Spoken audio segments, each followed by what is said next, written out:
दोस्तों, नमस्कार। मैं दिव्यांश स्वागत करता हूं आप सभी का अपने YouTube चैनल सरकारी जॉब पर। तो दोस्तों, आज हम लोग सबसे महत्वपूर्ण वीडियो करने वाले हैं जो कि पॉलिटी की है। यहाँ आज की इस वीडियो में हम लोग बात करेंगे DPSP डायरेक्टिव प्रिंसिपल्स की, ठीक है, जिन्हें हम हिंदी में नीति निर्देशक तत्व कहते हैं। ये सबसे ज़्यादा मोस्ट इम्पॉर्टेंट टॉपिक है किसी भी वनडे एग्जामिनेशन के लिए, स्पेशली आपका पैट हुआ, सुपर टेट हुआ, RO ARO हुआ, ठीक है। यहाँ से एक क्वेश्चन डेफिनेटली पूछा जाता है जहाँ कहीं भी पॉलिटी सब्जेक्ट आता है तो, ठीक है। तो देखिए, सबसे पहले मैं आपको बता देता हूँ, जो DPSP है भारतीय संविधान में जो नीति निर्देशक तत्व हैं वो आयरलैंड देश के संविधान से लिए गए हैं। सबसे पहला तो ये क्वेश्चन आप नोट कर लीजिएगा, और जितना भी मैं आपको बता रहा हूँ ये सब आप अपने नोट्स बनाते हुए चलिएगा और साथ में उसको मल्टीपल टाइम रिवाइज करते चलिएगा। तो ऐसा कोई भी एग्जाम नहीं होगा जो आपका एग्जाम क्लियर ना हो, जहाँ आपका जो ये GS वगैरह आएगी, ठीक है। तो चलिए स्टार्ट करते हैं। तो सबसे पहला पॉइंट आप यही लिखिएगा कि जो DPSP है वो आयरलैंड के संविधान से लिए गए हैं। सबसे मोस्ट इंपॉर्टेंट टॉपिक है। और नेक्स्ट अगर हम लोग इनके आर्टिकल्स के बारे में इसमें बात कर लेते हैं तो आर्टिकल 36 इसमें कुछ नहीं है, राज्य की परिभाषा है, डेफिनेशन है कि अगर आपसे पूछा जाता है कि राज्य की परिभाषा कौन से आर्टिकल में बताई गई है तो वहाँ आप आंसर करेंगे आर्टिकल नंबर 36। तो 36 आई होप आपको क्लियर हो गया होगा। 37 की अगर हम लोग बात करें तो इस भाग में अंतर्विष्ट तत्वों का लागू होना अनिवार्य है, ठीक है। आप बस इसमें ये याद रखिए कि 37 में अंतर्विष्ट तत्वों के बारे में बात की गई है। ये इतना इंपॉर्टेंट नहीं है जितना मैं आपको बता दूंगा, बस वही ज़्यादा मोस्ट इंपॉर्टेंट है। जैसे कि आपका आर्टिकल नंबर 36 हुआ, ठीक है, आर्टिकल 40 मिलेगा, आगे आर्टिकल 44 मिलेगा, 49 मिलेगा, 48, चलिए वो मैं आपको बताता चलूँगा।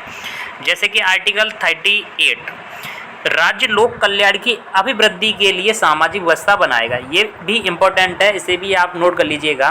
36 में आपकी डेफिनेशन है, 37 में अंतर्विष्ट तत्वों की बात की गई है, 38 में बात की गई है कि राज्य लोक कल्याण की अभिवृद्धि के लिए सामाजिक व्यवस्था बनाएगा। नेक्स्ट 39 की बात करें तो राज्य द्वारा अनुसरणीय कुछ नीति तत्व, ठीक है, इनके बारे में बात की गई है। मीन्स राज्य के लिए कुछ अनुसरणीय नीति जो तत्व हैं उनके बारे में 39 में बात की गई है। या फिर समान न्याय और निःशुल्क विधिक सहायता अगर आपसे पूछा जाए तो ये भी आर्टिकल 39 के अंदर में 39 का सब क्लॉज A में आएगा, ठीक है। मीन्स इसे भी आप 39 ही याद करिएगा।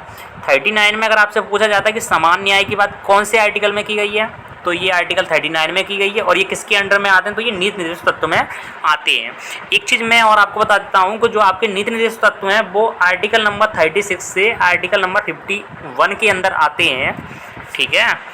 और जो कि आपका अगर हम लोग बात करें संविधान का कौन सा भाग है तो भाग नंबर 4 है, ठीक है। मुझे पता है, आई होप आपको ये सब पता होंगे कि संविधान कौन से भाग है, और नहीं पता तो इन सब की वीडियो में आपको डालूंगा, उतना आप कवर करते चलिएगा, ठीक है। तो ये संविधान के भाग नंबर 4 में आते हैं, और 36 से लेकर 51 तक के जो आर्टिकल्स हैं वो नीति निर्देशक तत्व के बारे में हमें जानकारी देते हैं। आई थिंक ये सारी चीज़ आपको क्लियर हो रही होगी। तो ये मैं आपको थोड़ा सा क्लास में ही याद कराने की आपको कोशिश करूंगा, क्योंकि आर्टिकल नंबर 36 राज्य की परिभाषा, आर्टिकल नंबर 37 अंतर्विष्ट तत्वों की बात की गई है, 38 लोक कल्याण व्यवस्था की, 39 समान न्याय और निःशुल्क विधिक सहायता, article 40 most important and important term है, ठीक है। इसमें ग्राम पंचायतों के संगठन की बात की गई है। ग्राम पंचायत की बात कौन से आर्टिकल में की गई है तो आर्टिकल नंबर 40 मोस्ट इंपॉर्टेंट है, इसे आप थोड़ा सा नोट करिएगा।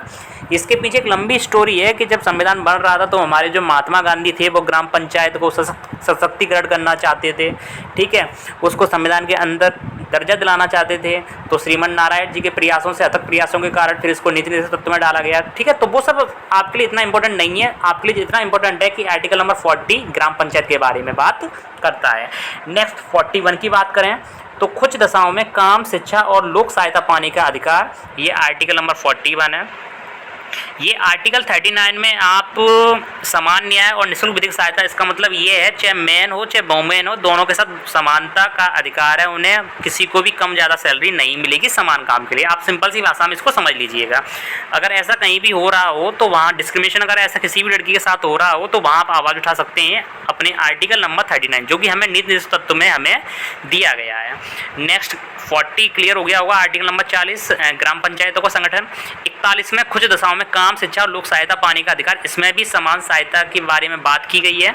42 की अगर हम बात करें तो काम की न्याय संगत और मनोवांछित दिशाओं का तथा प्रसूति सहायता का उपबंध। ठीक है, ये इतना इम्पोर्टेंट नहीं है।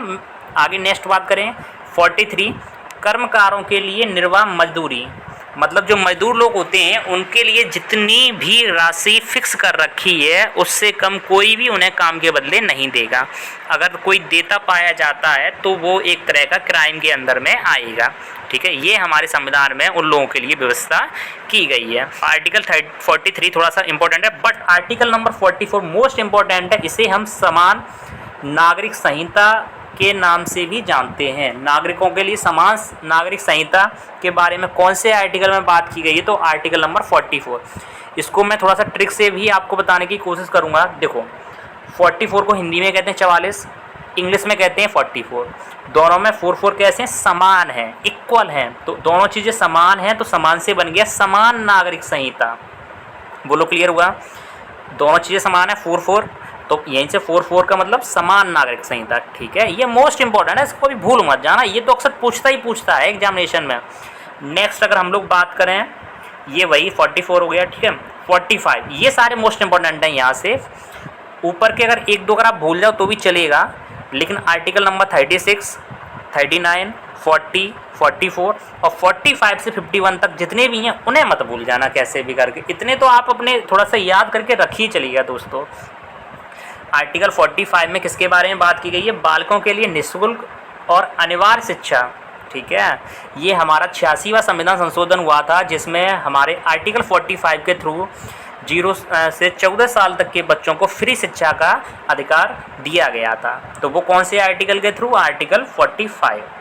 नेक्स्ट अगर हम लोग बात करें 46, तो समान अनुसूचित जाति अनुसूचित जनजाति, जिन्हें हम SC और इसे कहते हैं ST तथा अन्य दुर्बल वर्ग, इसमें हमारे OBC वर्ग, इनके हितों की सुरक्षा हमारा संविधान करेगा। ठीक है, इन्हें रिजर्वेशन दिया जाएगा। ये कौन सा आर्टिकल कहता है? Article number 46। Next article number 47 की अगर हम लोग बात करें तो आर्टिकल 47 हमें पोषाहार स्तर और जीवन स्तर को ऊंचा करने तथा लोक स्वास्थ्य को सुधारने के लिए राज्य को कर्तव्य सुनिश्चित करता है। ठीक है, मतलब राज्य क्या है कि लोगों, जो देश में रहने वाले जो लोग हैं, नागरिक हैं, उन्हें खान पीन की व्यवस्था को उनको इम्प्रूव करेगा और राज्य की ये जिम्मेदारी होगी कि वो देखे कि लोगों को किस प्रकार का भोजन मिल रहा होगा। इसका मैं सिंपल सा आपको एक एग्जांपल देता हूँ। जैसे कि आपने देखा होगा, जो ग्रामीण इलाका हो चाहे वो शहरी इलाका हो, जो लोग BPL पॉवर्टी लाइन के नीचे आते हैं उन्हें सरकार राशन कार्ड प्रोवाइड कराती है और उसके थ्रू उन्हें 1 रुपये किलो में गेहूँ दिए जाते हैं और 2 रुपये किलो में चावल दिए जाते हैं। ठीक है, अब कुछ स्टेट्स में इसका 2 का 3 भी है, 2 रुपये किलो गेहूँ 3 रुपये किलो चावल, बट कुछ स्टेट में इसका 1 रुपये किलो है। ठीक है, इस तरह से आपने देखा होगा। तो ये इसका समान आप समझ सकते हैं ये राज्य किस लिए व्यवस्था बनाता है और क्यों डिस्ट्रीब्यूट करता है। तो कौन से आर्टिकल के अंदर ये आता है? Article number 47। नेक्स्ट अगर हम बात करें 48, मोस्ट इंपॉर्टेंट है ये। तो इसमें किसके बारे में बात की गई है? कृषि और पशुपालन के बारे में बात की गई है। नेक्स्ट 48A, इसमें पर्यावरण का संरक्षण है और संवर्धन है तथा जो वन्य जीव हैं उनकी रक्षा के बारे में राज्य की पूरी जिम्मेदारी होगी। तो आर्टिकल 48A पर्यावरण के बारे में और 48 कृषि और पशुपालन के बारे में। अब इसकी मैं थोड़ी सी आपको ट्रिक से याद कराने की कोशिश करता हूँ कि कृषि और पशुपालन 48 में आएगा। जब लोग कृषि करेंगे, जब लोग पशु रखेंगे तो पशु क्या खाएंगे? चारा खाएंगे। चारा हमें कहाँ से मिलेगा? पर्यावरण से मिलेगा। तो पर्यावरण कौन से आर्टिकल में आएगा? तो वो आर्टिकल नंबर 48A में आएगा या 48 का में आएगा। नेक्स्ट ये भी मोस्ट इंपॉर्टेंट है, जो नेक्स्ट ये 3 हैं लास्ट के। 49 में राष्ट्रीय महत्व के स्मारकों, स्थानों और वस्तुओं को संरक्षण दिया जाएगा। जो भी आपके पुराने जो आपके स्मारक हैं, चाहे वो राष्ट्रीय स्मारक हैं, जैसे आप ताजमहल, कुतुब मीनार वगैरह हैं, तो इन सब की रक्षा करना राज्य का धर्म होगा तथा इनको संरक्षण भी देना होगा। क्योंकि इसका, और देखो इसका मैं आपको रीजन ही बता देता हूँ इन्हें संरक्षण क्यों देना है। क्योंकि ये हमारे पर्यटन को बढ़ावा देते हैं। लोग आएंगे घूमने, बाहर के लोग, तो जब कोई लोग किसी देश में घूमने जाते हैं या किसी क्षेत्र में घूमने जाते हैं तो उस क्षेत्र का विकास होता है, वहाँ लोगों को रोजगार मिलता है। ऐसे बहुत सारे रीजन है। ठीक है, जैसे कि मान के चलो अमेरिका का लोग कोई इंडिया में आता है, ताजमहल देखता है, तो कोई जब ब्रिटिशर है तो वो यहाँ रुकेगा, होटल का खर्च मिलेगा, लोगों को रोजगार मिलेगा। ठीक है, खाएगा पिएगा सब कुछ करेगा, तो उन सब का पैसा भी उस क्षेत्र के लोगों को मिलता है और वहाँ उन लोगों का डेवलपमेंट होता है। आई थिंक आपको ये क्लियर हो रहा होगा। तो ये 49 में किसकी बात की गई है? स्मारकों, स्थानों और जो भी राष्ट्रीय महत्व के स्मारक हैं उन सब की संरक्षण देने की बात की गई है। और आर्टिकल नंबर 50 बहुत इंपॉर्टेंट है, इसमें कार्यपालिका को न्यायपालिका से अलग किया गया है। इसके बारे में आपको थोड़ी सी जानकारी दे देता हूँ। अपने जो डेमोक्रेटिक सिस्टम जहाँ कहीं भी होता है वहाँ 3 चीज़ें पाई जाती हैं। सबसे पहले आपकी एक होती है लेजिस्लेटिव, जिसे हम विधायिका कहते हैं, दूसरी होती है आपकी कार्यपालिका, तीसरी होती है न्यायपालिका। इंग्लिश वाले बच्चों के लिए मैं बता देता हूँ, सबसे फर्स्ट नंबर पे होती है आपकी लेजिस्लेटिव, सेकंड एग्जीक्यूटिव, तीसरी होती है जुडिशरी। और नंबर 4 एक हमारा मीडिया भी होता है, इसको भी डेमोक्रेसी का चौथा स्तंभ मानते हैं, ठीक है। तो आजकल तो मीडिया की आप हालत देख ही सकते हो, मीडिया किस तरह से काम करता है, ठीक है। तो उसके बारे में हम ज़्यादा बात नहीं करेंगे, लेकिन मैं इसके बारे में आपको बता देता हूँ। जो विधायिका होती है इसमें हमारे संसद वगैरह लोग आते हैं, ये क्या करते हैं, पार्लियामेंट में बैठ के हमारे लिए कानून बनाते हैं। तो वो चीज़ किस में आएगी? वो हमारी आएगी के अंदर। नंबर 2 पे हमारी कार्यपालिका आती है, जिसे हम एग्जीक्यूटिव कहते हैं। जो कानून ऊपर से बन चुका होता है वो अब उसको लागू करवाने की जो जिम्मेदारी होती है वो हमारी कार्यपालिका की होती है। इसमें हमारी पुलिस आएगी। लेकिन जो MP MLA वहाँ कानून बनाते हैं तब तो वो विधायिका में आते हैं। जब वो अपने क्षेत्र में आते हैं, जब उसको फॉलो करवाते हैं, तो वही लोग किसके अंदर आएंगे? कार्यपालिका के अंदर आएंगे। इसमें साथ में पुलिस और आती है।